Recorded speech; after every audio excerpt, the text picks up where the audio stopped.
নমস্কার বন্ধুরা, welcome to my channel cooking with অনু।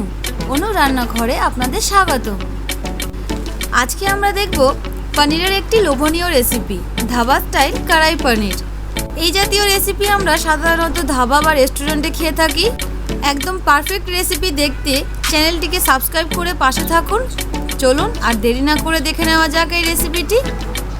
এই কড়াই পনির রেসিপিটি করার জন্য প্রথমে একটি মিডিয়াম সাইজের পেঁয়াজকে 4 টুকরো করে কেটে নেব।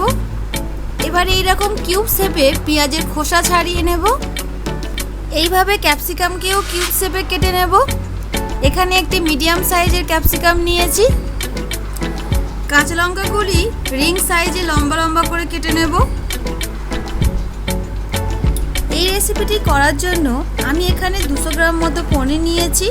পনিরটাকে সরু সরু লম্বা লম্বা করে ফিঙ্গার সাইজে কেটে নেব। দেখুন, পনির সহ সকল সবজি কেটে নিয়েছি। এবার কড়াই পনির করার জন্য আমি এখন একটা স্পেশাল মশলা বানিয়ে নেব।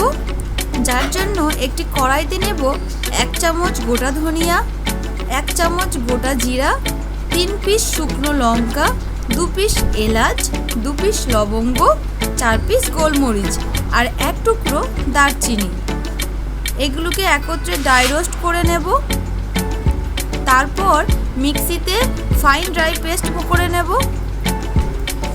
এবার একটি কড়াইতে 4 চামচ মতো তেল নেব আর পনিরগুলোকে এক এক করে শ্যালো ফ্রাই করে নেব। চলুন পনিরটা ততক্ষণ ফ্রাই হোক, আমরা ততক্ষণ আরও কয়েকটি মশলা করে নিই। এখানে 2টি মিডিয়াম সাইজের টমেটো নিয়েছি। টমেটোগুলো মাঝখান থেকে কেটে মিক্সিতে ফাইন পেস্ট করে নেব। আর এখানে নিয়েছি 10 থেকে 15 পিস কাজু, যেটিকে আমি আগে থেকে 30 মিনিট ভিজিয়ে রেখেছিলাম। এখন এগুলি মিক্সিতে ফাইন পেস্ট করে নেব। দেখুন, পনিরগুলো মোটামুটি ফ্রাই হয়ে এসেছে। এখন নামিয়ে নেব। এবার আগে থেকে কেটে রাখা কিউব সাইজ পেঁয়াজ ও ক্যাপসিকামগুলি হালকা শ্যালো ফ্রাই করে নেব। এবার কড়াইতে 1 চামচ মতো তেল নেব। তেল গরম হয়ে গেলে ফোড়নের জন্য দেব 1 চামচ গোটা জিরে। জিরেটা হালকা গোল্ডেন ব্রাউন হয়ে গেলে এখানে দিয়ে দেব একটি মিডিয়াম সাইজের ফাইন চপড অনিয়ন আর কয়েকটি কাঁচা লঙ্কা। সবগুলো একত্রে মিক্স করে নেব। পেঁয়াজটা একটু ভাজা ভাজা হয়ে গেলে এখানে অ্যাড করব 1 চামচ রসুন বাটা, 1 চামচ আদা বাটা। সবগুলো একত্রে সুন্দর করে মিক্স করে নেব। পেঁয়াজের সাথে সাথে আদা ও রসুন বাটা মিক্স হয়ে এলে এখানে দিয়ে দেব পরিমাণ মতো নুন, 1 চামচ হলুদ গুঁড়ো, 1/2 চামচ লঙ্কার গুঁড়ো। এবার সমস্ত মশলা একত্রে মিক্স করে নেব। এইভাবে মশলাটা 2 মিনিটের মতো কষিয়ে নেব। 2 মিনিট পর অ্যাড করে দেব টমেটোর পেস্টটা। টমেটো পেস্টটা মশলার সাথে সুন্দর করে মিক্স করে নেব। এই পর্বে আমি একটু জল অ্যাড করেছিলাম, যেহেতু কড়াইতে মশলাটা ধরে যাচ্ছিল। আপনারা চাইলে এটি স্কিপ করতেই পারেন। এইভাবে 5 মিনিট কষানোর পর এখানে অ্যাড করে দেব কাজু পেস্টটা। এইভাবে আরও 5 মিনিট কষানোর পর এখানে অ্যাড করে দেব ভাজা স্পেশাল কড়াই মশলাটা।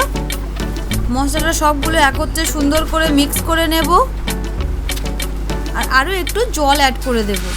এবার ঠিক 2 মিনিট পর ভেজে রাখা পেঁয়াজ ও ক্যাপসিকামগুলো অ্যাড করে দেব। যেহেতু আগে থেকে পেঁয়াজ ও ক্যাপসিকাম ভাজা ছিল, তাই বেশি কষানোর প্রয়োজন নেই। অল্প একটু কষিয়ে এখানে অ্যাড করে দেব আগে থেকে ভেজে রাখা পনিরগুলো। দেখছেন কত সুন্দর দেখতে হয়েছে। পনিরগুলো একত্রে মিক্স হওয়ার ঠিক 2 মিনিট পর এখানে অ্যাড করে দেব রোস্টেড কাস্তুরি মেথি। মেথি যে কোনো রান্নায় এক অনবদ্য স্বাদ এনে দেয়, আর মেথির নিজস্ব একটা ফ্লেভার আছে। মেথি দেওয়ার পর আর 4 থেকে 5 মিনিট রান্না করে নেব। 5 মিনিট পর উপর থেকে ধনিয়া পাতা কুচি ছড়িয়ে নামিয়ে নেব। Now it is ready to serve.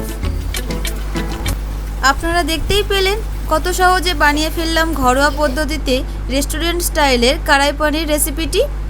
এটি খেতেও হয়েছিল খুব সুন্দর। আপনারা বাড়িতে এটি একবার ট্রাই করতেই পারেন। এই কড়াই পনির রেসিপিটি গরম গরম ভাত, রুটি, পরোটা উভয়ের সাথে খেতে খুবই ভালো লাগে। আমার ব্যক্তিগতভাবে এটি রুটির সাথে খেতে খুব ভালো লাগে। আপনারা পনির আর কী কীভাবে খেতে পছন্দ করেন কমেন্টে অবশ্যই জানাবেন। ভিডিওটি যদি ভালো লেগে থাকে ভিডিওটিকে লাইক আর চ্যানেলটিকে সাবস্ক্রাইব করতে অবশ্যই ভুলবেন না। দেখা হচ্ছে আপনাদের সাথে পরের ভিডিওয় নতুন কোনো রেসিপি নিয়ে। ধন্যবাদ।